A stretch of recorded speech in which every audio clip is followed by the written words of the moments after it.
Welcome to our YouTube channel Nisha education. आज की इस वीडियो में हम राज्य शिक्षा केंद्र के दिशा निर्देशानुसार एक आदर्श शिक्षण योजना कैसे बना सकते हैं, इस वीडियो के माध्यम से जानेंगे।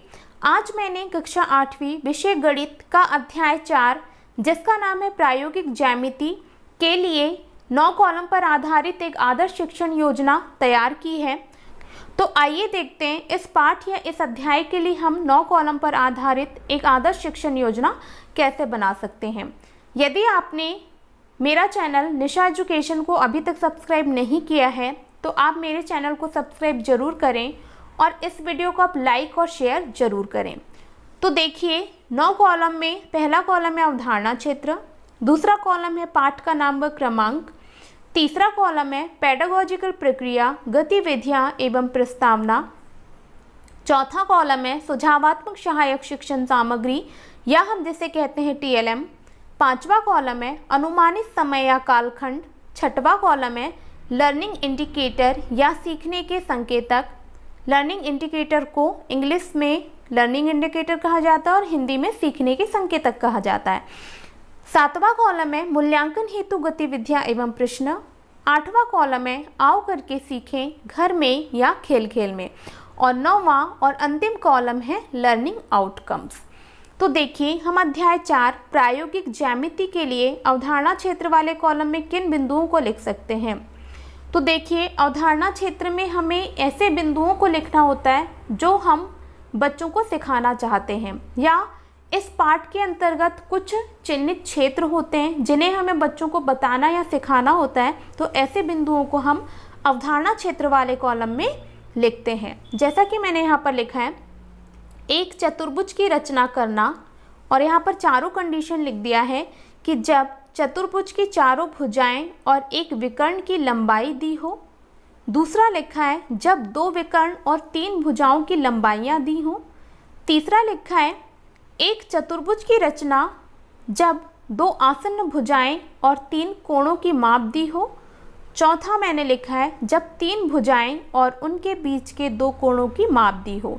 तो जैसा कि आप लोगों ने इस पाठ को पढ़ाया होगा कक्षा 8वीं में, तो वहाँ पर हमें एक चतुर्भुज की रचना करना है पूरे अध्याय में, और वहाँ पर हमें 4 बिंदु दिए गए हैं और यही इस अध्याय के चिन्हित क्षेत्र हैं, इसलिए मैंने अवधारणा क्षेत्र वाले कॉलम में इनको लिख दिया है।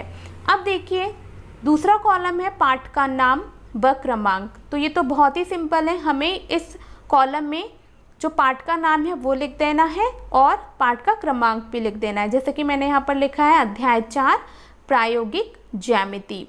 फिर तीसरा कॉलम है पेडागोजिकल प्रक्रिया, गतिविधियाँ एवं प्रस्तावना। तो हम बच्चों को जो कुछ भी सिखाना चाहते हैं उसके लिए हमें कुछ पेडागोजिकल प्रक्रिया करवानी होती है, या फिर हम उसको कह लें कि कुछ गतिविधियां करवानी होती है। तो इन गतिविधियों को हम इस कॉलम में लिखते हैं। तो देखिए मैंने यहाँ पर लिखा है पहला बिंदु, शिक्षक कक्ष में ज्यामिति बॉक्स लेकर जाएंगे तथा बच्चों को ज्यामिति बॉक्स की प्रत्येक वस्तु को दिखाकर उनका उपयोग बताएंगे।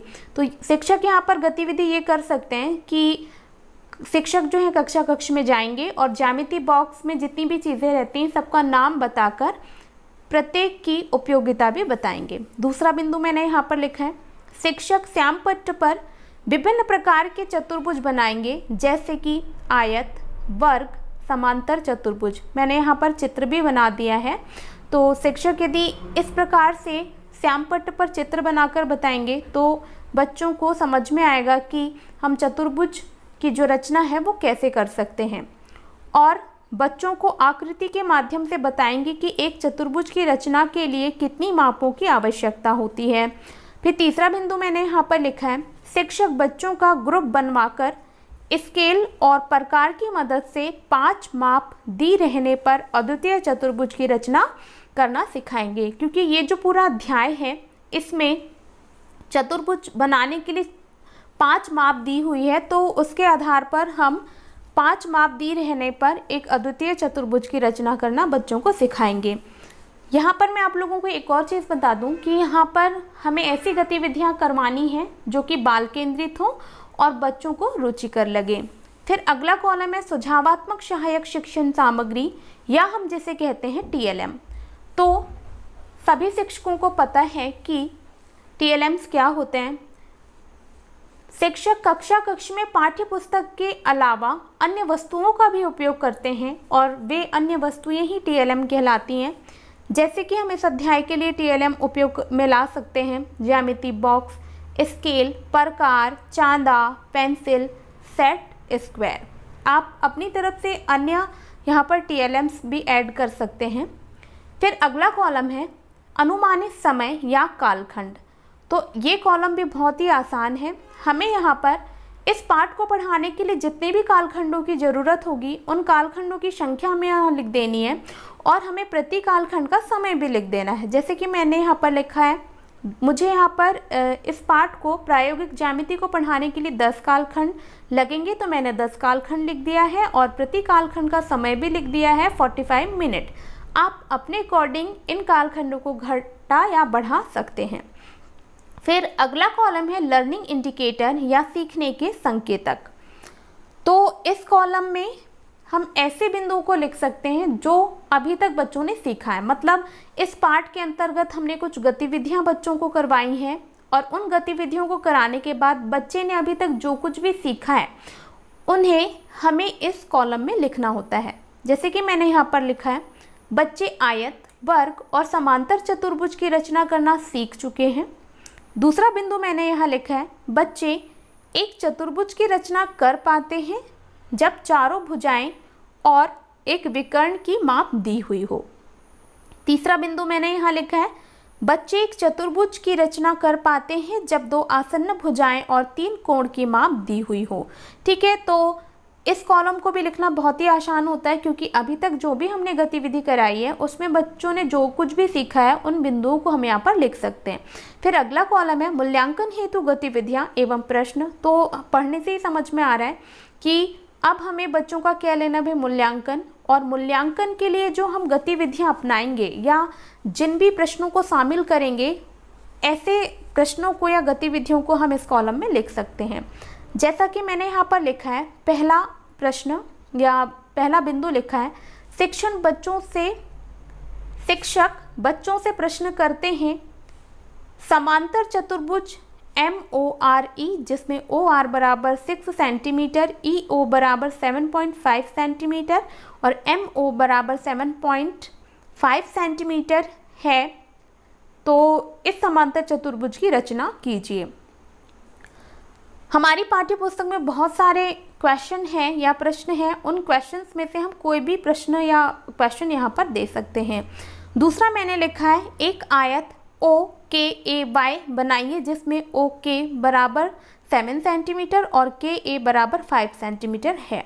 फिर तीसरा क्वेश्चन मैंने यहाँ पर लिखा है, समचतुर्भुज BEND की रचना कीजिए जिसमें BN बराबर 5.6 सेंटीमीटर है और DE बराबर 6.5 सेंटीमीटर है। तो पाठ्यपुस्तक में बहुत सारे क्वेश्चन दिए हुए हैं, आप उन क्वेश्चन में से कोई भी क्वेश्चन को यहाँ पर दे सकते हैं बच्चों को। फिर है अगला कॉलम, आओ करके सीखें घर में या खेल खेल में। तो इस कॉलम में हमें बच्चों को खेल खेल में या घर में सिखाना रहता है। तो इस कॉलम में हम जिन भी बिंदुओं को लिखेंगे उन बिंदुओं से बच्चे कुछ ना कुछ अवश्य सीखेंगे। मतलब इस कॉलम में हम ऐसे बिंदुओं को लिखेंगे जिससे बच्चा कुछ ना कुछ अवश्य सीखे। जैसे कि मैंने यहाँ पर लिखा है, शिक्षक बच्चों को ज्यामिति बॉक्स का उपयोग करके विभिन्न प्रकार के चतुर्भुज बनाने को कहते हैं। तो इससे होगा ये कि ज्यामिति बॉक्स में जितने भी टूल्स हैं बच्चे उनको जानने लगेंगे और साथ में चतुर्भुज को भी बनाने लगेंगे। फिर अगला बिंदु मैंने यहाँ लिखा है, शिक्षक बच्चों से कहते हैं कि अपने व्यवहारिक जीवन में उपस्थित 5 वस्तुओं का नाम लिखकर लाएं जिनकी आकृति आयत जैसी है। तो इससे ये होगा कि बच्चे घर में जाकर अपने जो आसपास की ठोस वस्तुएं हैं उनको देखेंगे और वहाँ पर आयत जैसी आकृति को ढूंढने की कोशिश करेंगे। तो इससे बच्चा कुछ ना कुछ अवश्य सीखेगा।